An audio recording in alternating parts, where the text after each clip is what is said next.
Over the weekend, the Boston College Eagles suffered one of their worst losses in program history as the Syracuse Orange routed the Eagles 101-63. This was yet another low point in head coach Jim Christian's 7 years at BC.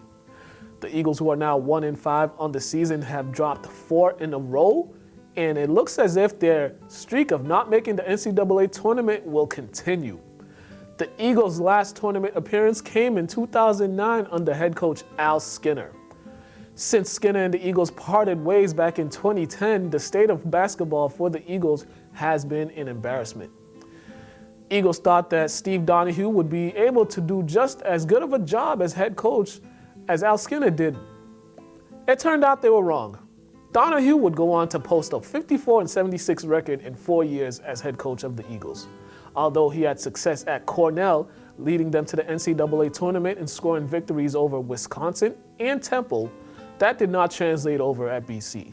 Donahue failed to make the tournament in his 4 years, and the highlight of his tenure was a 62-59 victory over Syracuse, who was ranked number 1 at the time. In 2014, Jim Christian was hired as head coach to bring back some of the success that occurred during Skinner's tenure. Unfortunately, it has not gone that way. The Eagles seem to have gotten worse under Christian. Christian has posted a 75-119 record as head coach.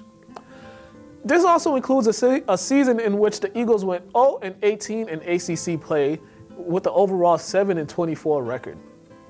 Needless to say, the Eagles have yet to find a successor for Al Skinner. In 13 years as head coach of the Eagles, Al Skinner posted a 247-165 record with 3 Big East titles and a trip to the ACC title game in 2006. Skinner also made the NCAA 7 times with an appearance in the 2006 Sweet 16. Saturday's blowout showed that the Eagles have a long way to go to become a relevant basketball program. But the question is, does anybody care if they're relevant or not?